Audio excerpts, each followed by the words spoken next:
All right, so we just had a ban. It's been pretty exciting to try and figure out what's up. Not sure if it's good or bad for us overall. Kind of leaning that we were a little better positioned before, but ban's in effect. I'm going to kind of throw out some of my thoughts of how I think we adapt from here. I'm going to start with how I think the meta changes, uh, then how I think we change our main deck to adapt to this, and how our board changes as well as our playstyle. So to start off, I think there's going to be less Fairmush. Deathrite was obviously the glue for the pile decks and whatnot. That means I think for cards we care about, I think Leovold is going to go down. I think Hymn to Torok is going to be a harder card to cast. I could be wrong though. I think if people are playing it, they're not going to be playing it as a 3 of. It'll probably be a 1 or 2 of. Snapcaster will probably go down in value. Cards like K Command, all these kind of greedy out value grindy cards will probably be seeing less play. Mostly I've just been seeing Grixis and Bug Control, but both of those are kind of suffering this lack of a clock problem that Deathrite was kind of a solution to. So unless they start adapting something like Gurmag Angler might be a better position now. Those matchups I found to be pretty easy so far in my testing. I think people are going to be less incentivized to keep these land removal heavy hands, just because with the Deathrite paradigm of untapping with Deathrite in a Fairmere, it's probably been more backbreaking than any other one drop in, I don't know, like the history of Magic. So decks I think will see more play. The two I've seen by far the most are Rug Delver, which kind of everyone guessed, and D&T. And both of those matchups historically have been pretty good for Ant, but I think without Probe, it's been surprisingly hard. Not only are we just slower, having a 60 instead of 56 card deck, harder to hit threshold, but Probe really told us how to sequence our lands and our fetches and timing cantrips versus discard and all that. Not only just getting the info turn one, especially on the play, was nice, but also, seeing Port, knowing to fetch out a bunch of duels, seeing Wasteland, knowing to get a bunch of basics, seeing Stifle, knowing to use your fetches now. It's gotten a little bit harder with that, and it kind of puts a little bit of stress on your discard. There's like a little bit of a balance of using them for info versus waiting for your opponent to cantrip so you hit relevant spells. The last thing, a lot of people thought graveyard strategies were going to wreak havoc. I haven't really seen an uptick in graveyard hate or in graveyard decks. Like, the only graveyard deck I'm seeing is black-red. I'm running into Dredge every once in a while, but not that much of a big uptick. So the big question now is, how do we change our list from here? And so, having 4 probes gone, I think step 1 is play 4 Preordain. This card it's very nice to have 12 1-mana cantrips that give you selection, not just go through your deck when we're a 60 card deck instead of a 56 card deck. It's also very nice just as another card to fill the bin as opposed to more business stuff. So I've gone up to, 4 probes gone, added 2 Preordains, and I've gone from 6 to 7 discard. In this list right here, I'm going to get to the discard suite in a second, but in this list I have 3 Duress, 2 Thoughtseize, and 2 Cabal Therapy. And I think these numbers are nowhere near perfected yet. And the last one I've added is Reign of Filth. And this is a card I was never a fan of. Played it once or twice, always hated it. But I think right now it's really good. So, like I said before, Rug Delver and D&T are 2 of the decks that are probably going to make a comeback. Reign of Filth is great against both of those, because against Rug Delver, you just want to make all their soft permission dead. Against D&T, it's a great card to help you go off through Athalia. Also, they can port you on your upkeep and you rain in response to save the mana. It's also can be a speed card by helping you get to threshold faster. Sorry. Reign of Filth often puts 4 cards in your bin, and so quite often when you cast a Reign of Filth, you have threshold. If we go over to the lands here, for the same reasons about those 2 matchups that I said, 4 basics is very strong. And I think it's kind of where you want to be right now. I think if not 4, if you want green lands in your main deck, then 3. But basics, I think, have a lot more equity now. especially without probe, we're going to spend more time, quote unquote, in the dark. And if Rug Delver ends up being the best deck, then 4 basics is very strong against them. I've even gone up to a 5th black fetch just so I have 5 fetches to get my basic swamp. So this is the first list, not the first list I tried, but the first list I started tracking. To note, we've got 2 Tendrils of Agony in the main deck and 2 Past in Flames.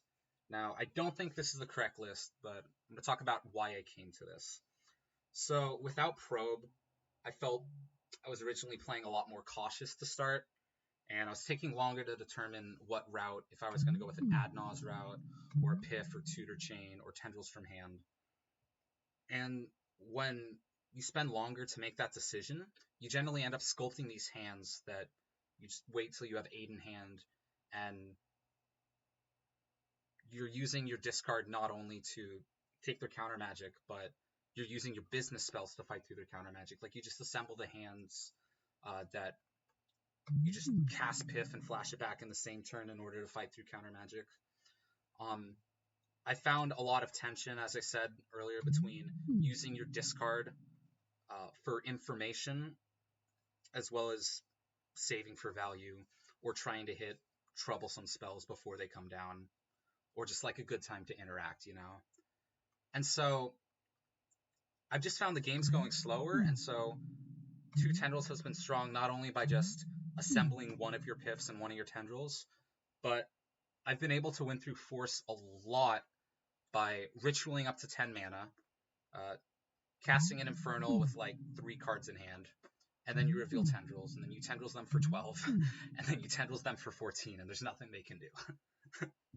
And so that was very attractive to me, but it's a lot slower of a game plan, and it makes your non-blue matchups significantly worse, which is something that's already happened from Probe being gone, so I don't think we need to emphasize that problem right now. And so, about the discard now. This has been a big question. Duress, Thoughtseize, Therapy, maybe Inquisition. I've been trying Therapy for a lot now, and a lot of people are running if this card's good, and I just think it's not. Like, when you have less ways, for starters, when you have less ways to look at their hand, it's obviously worse. But it just maps out terribly, because a lot of the times, when you cut your Duresses against, like, say, D&T, or Maverick, or Eldrazi, or any of these fair decks that aren't blue, cutting Duress is generally a good thing. And then you're left with Therapy with 4 ways to look at their hand, and the card is just not very good at that. I understand the Empty and Xantid synergies are very strong with it, but it's just almost always worse than Thoughtseize. And like I said before, there have been a lot of times where I've wanted to Thoughtseize on 1 just for information. Like, I've been Thoughtseizing on 1 over casting Ponder a lot more than I thought I would. So I feel this card is just wrong to play right now. If you don't believe me and want to test it, I'd recommend either playing 4 Duress, 2 Thoughtseize, 2 Therapy if you're on 8 discard. But I think if you're on 2 Piff, you only need 7 discard, and I would play this 3-2-2 split. So anyways, I would put this list on the far side of the Resilience spectrum, and then the exact opposite, I put this on the far side of the Gold Fishing spectrum. So this is kind of like an old stock list, but this list is kind of tuned just to Goldfish very well. It's got 2 Dark Petitions main. Having 6 tutors is really nice for Goldfishing fast. In this build, I just 4/4 Duress, Thoughtseize, 8 discard spells. I'm on 3 Preordain. Everything else is the same. I've just found that this card, Dark Petition, is just not very good post-board. It just gives you choke points in so many different angles. Lets people interact with you on your graveyard when you have non-graveyard lines. It's really bad against Leyline, against Crop Rotation. It gives you choking points for Daze, Spell Pierce, etc. It's also just really hard to get lines that go through Thorn and Thalia with this card. The Infernal for value, you can't do with Dark Petition, which is why some people play Grim Tutor, because Dark Petition is definitely a better card game 1, but Grim Tutor is arguably a better card games 2 and games 3, and that's the majority of your games, hopefully. So that was my main issue with this. it just felt really bad having to board both of these out a lot because they're a liability. And so that was my biggest issue with it. And so after a lot of testing, I kind of just came back to where we were before, which is what most people call stock, which is this 2 Past in Flames, 1 Dark Petition, 1 Ad Naus, 1 Tendrils main. So basically, what I'm at right now, I cut the 2 green lands to go up to 4 basics. Changed Misty Rainforest to a Bloodstained Mire, and then cutting the 4 probes, adding a discard spell, a Rain of Filth, and 2 Preordains. And so, I mean, this list just feels great. It just feels like there's a reason we played it before, because it was probably the best list.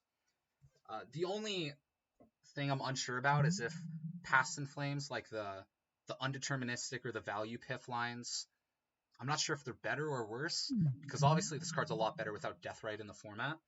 But without Probe, the amount of times that you would just put it on the stack, cast 2 probes, a Ponder, a Brainstorm, and then 2 discard spells in their hand, was normally good enough to win you the game. And so those kinds of lines get a little bit weaker now. But once again, we're in week 2, so it's a little hard to say. So let's talk about the board now. My board's changed quite a bit in this testing. I don't really want to talk about what didn't work. I'll do that in a second, but this is where I'm currently at, and I'm pretty satisfied with what I have right now. There are a couple uncertainties, but I'm kind of just going to go through what I like in a board. So I don't like bringing in green cards against Wasteland decks. It's just like a general rule. But some of the Chalice matchups, it's just such a bad matchup, you kind of need to. And I really like this card in the board. It's just probably the best card in a Storm board. So I think this card's just always well positioned, so I'm going to play it. I have, as you saw over here, 15 lands with 4 basics. I have this Bayou in the board since we only have 3 green spells. And I feel okay boarding it and only having 1 green source, because like I said, we're not bringing in Decay against non-Chalice, non-Wasteland decks, or against non-Chalice Wasteland decks. So things you might notice are different is that there are no pushes and there are no ground seals in this board. Ground seal is very good against Pile as well as Miracles, and like Splash hated on Reanimator. But it was mostly for stopping Deathrite, Snapcaster, and Surgical. Those were the main 3 targets. And I think Snapcaster and Surgical, I don't know about Surgical, but I think Snapcaster is probably going to see less play, or at least in less decks rather than less in quantity. And with Deathrite off, I just don't think that there's enough decks that you want to play a card like Ground Seal in your board. I could be wrong. It's completely a meta decision, and we don't really know the meta yet.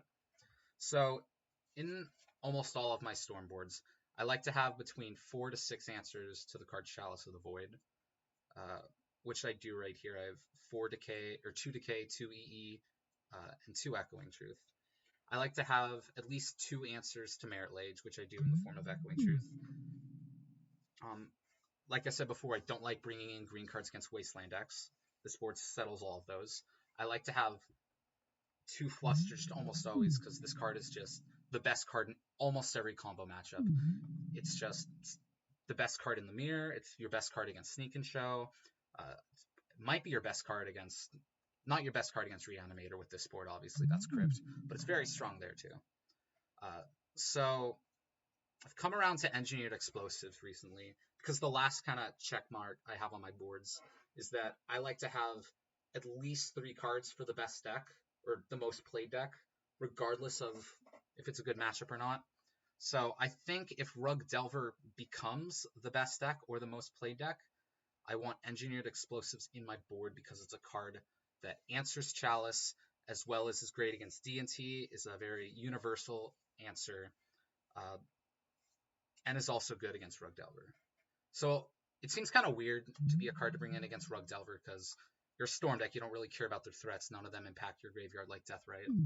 But I found post-board, it's a little bit different than main deck, because 1, you board out your Ad Nauseam, and 2, they bring in Cage, Grafdigger's Cage. Normally, most lists have at least 2 Cage, sometimes a Null Rod or some other hate permanent in Rug Delver boards.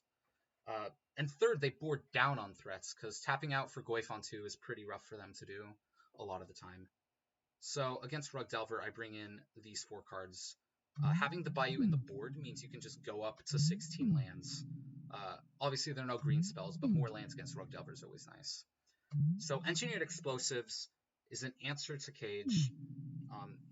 It maps out great against other decks that you want it. That's mostly why I'm on that, as opposed to trying to play 4 bounce spells or Third Decay or something like that, is because it's a card I can bring in against Rug Delver. What else did I have? Tormod's Crypt. Most people have been on Surgical.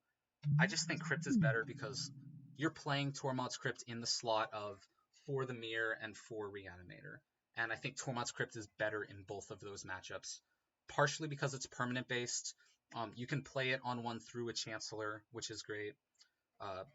Obviously, you can die on the draw if you have Surgical and they don't have Chancellor, but I just think this card's better enough that it's worth playing over that. And then I think Massacre is great as a card to come back. I like it a little more over Dread of Night because it has text and matchups other than D&T, and it actually kills Canonist and whatnot. And sometimes people play... I forgot the 2/2 that disenchants when it enters the battlefield for 2. People sometimes come ready for Dread of Night. D&T players hate that card. Anyways, lastly, I'm going to go over some cards that I think... did it not save? I guess it didn't save. That's a shame. Anyways, I think that's about it. While Moto takes a crash right here of what I wanted to go over. I had a list of some other cards that I think might be playable, but I'm pretty set on this board right here. I'd love to hear any other suggestions people have of what they think the meta is going to be like. I feel some other cards that might be considered playing right now are Perilous Voyage. I'm not sure if our deck took a big enough consistency hit that we want the scrying over the Echo effect. It could be possible. I think Dread of Night's a fair card to play right now because D&T is going to be on the rise. And lastly, as much as I hate the card Chrome Mox, I think it might also be a good card to play, just since our non-blue matchups got a little bit worse without Gitaxian Probe. So anyways, my name's Michael Clifford. You can find me on Facebook. I'm on the Nauseam Tendrils Facebook page. I stream at Cliffy81 on Twitch. I haven't streamed in a while because of internet and life and whatnot. But you can find me there. I have this spreadsheet that I use to track. It's one I found from someone else on the internet, and I added a few things to make it a little more storm friendly. So if anyone's interested in this, I'm going to put it in a link in the description, as well as a link to Twitch and the Facebook page if you're not on it. It's a wonderful resource. Yeah, thanks everyone. Happy testing.